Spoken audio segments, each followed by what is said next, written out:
Assalamualaikum warahmatullahi wabarakatuh. Apa kabar teman-teman? Semoga malam ini teman-teman dalam keadaan sehat walafiat ya.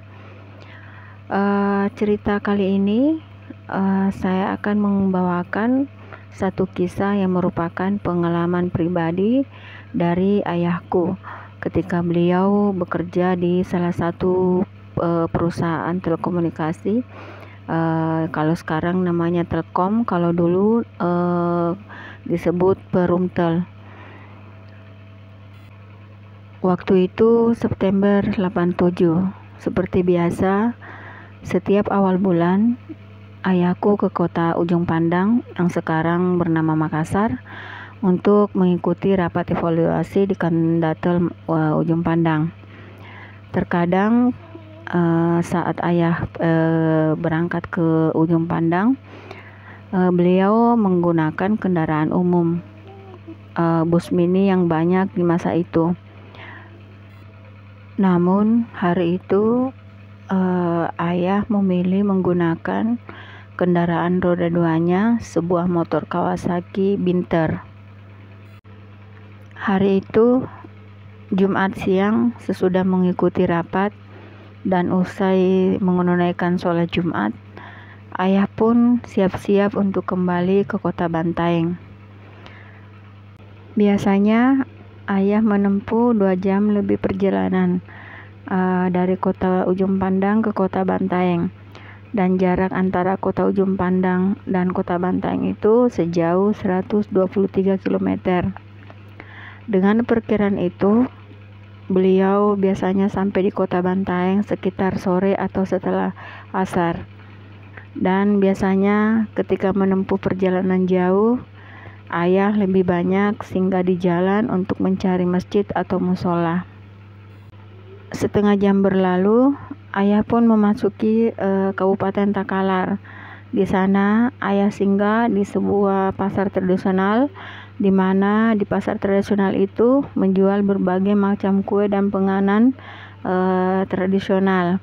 Ayah pun memilih membeli kue wajik dan beberapa kue dodol untuk dibawa pulang.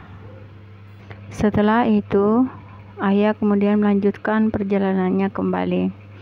Waktu sudah menunjukkan pukul 15 lewat 7 menit. Ayah sudah memasuki daerah yang bernama Tarawang yang berada di Kabupaten Jeneponto. Rencananya beliau akan mampir di salah satu masjid yang ada di tempat itu untuk menunaikan sholat asar. Waktu itu keadaan di tempat itu tidaklah seramai sekarang. Dulu hanya sesekali ada kendaraan yang melintas di daerah tersebut, dan sejauh mata memandang yang terlihat hanya kawasan gersang dengan bukit ilalang dikelilingi pohon lontar. Pemukiman penduduk pun masih sangat jarang di tempat itu. Ayah pun kemudian menepikan motornya di bawah sebuah pohon akasia. Sambil menepikan motor, tiba-tiba sayup-sayup terdengar oleh beliau suara orang yang sedang adzan. Padahal di sekitar itu tidak ada masjid. Tempat itu sangat sepi. Kendaraan pun tidak ada yang melintas. Sekali lagi beliau menoleh asal suara adzan itu, dan tampaklah dari kejauhan sebuah masjid kecil berwarna putih di tengah padang berbukit. Rupanya suara adzan itu yang beliau dengar berasal dari masjid tersebut. Sudah masuk waktu asar, gumam ayahku. Tanpa pikir panjang, ayah pun segera menuju ke masjid tersebut. Jalan yang dilaluinya beraspal, sangat mulus dan tidak ada yang berbatu. Ayah bergumam dalam hati, sejak kapan masjid itu berdiri?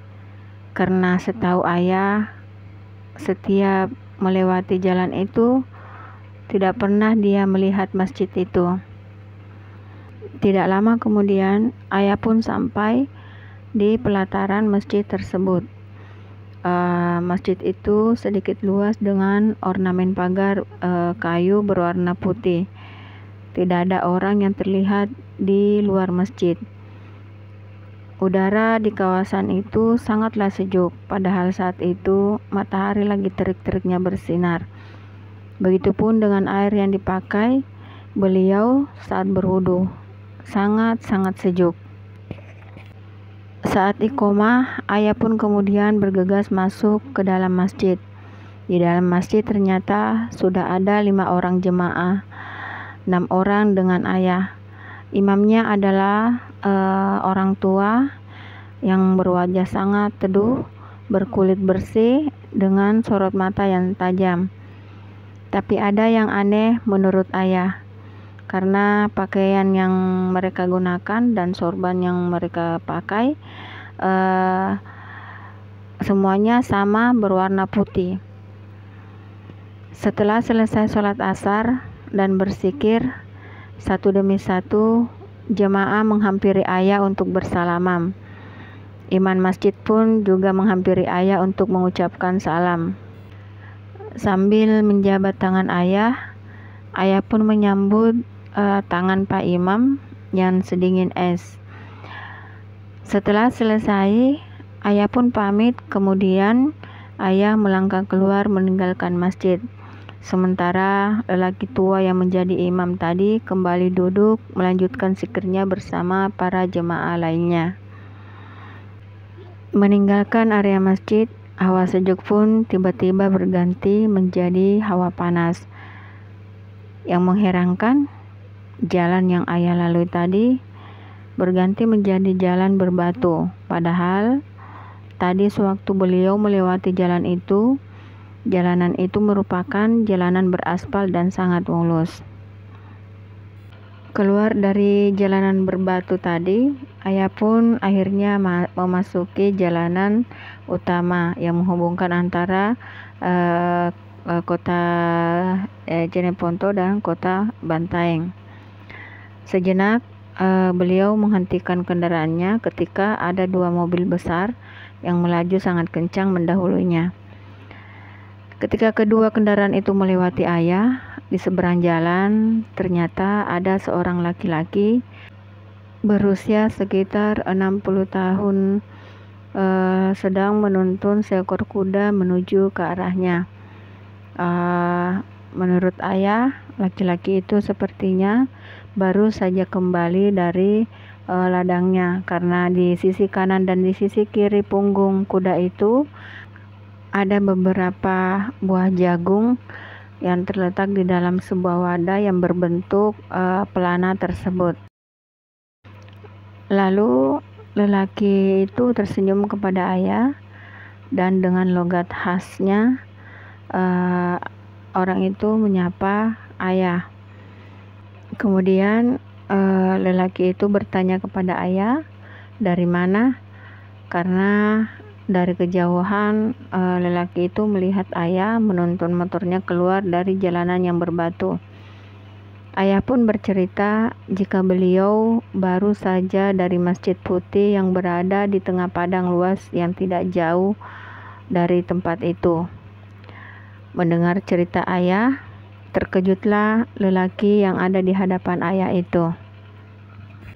Lelaki itu menoleh ke arah yang ditunjuk oleh ayah.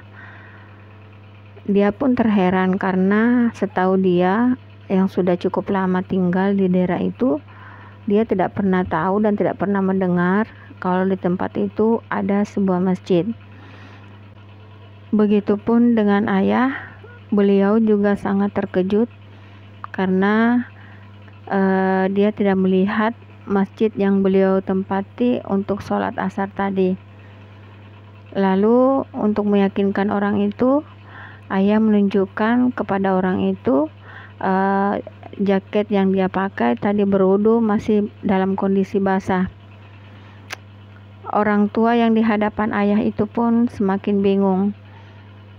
Tanpa banyak bicara, orang tua itu mengajak ayah untuk meninggalkan tempat tersebut. Ayah pun mendorong motornya bersisian dengan kuda yang dituntun oleh orang tua itu. Di sebuah pohon yang sangat rindang, mereka berhenti.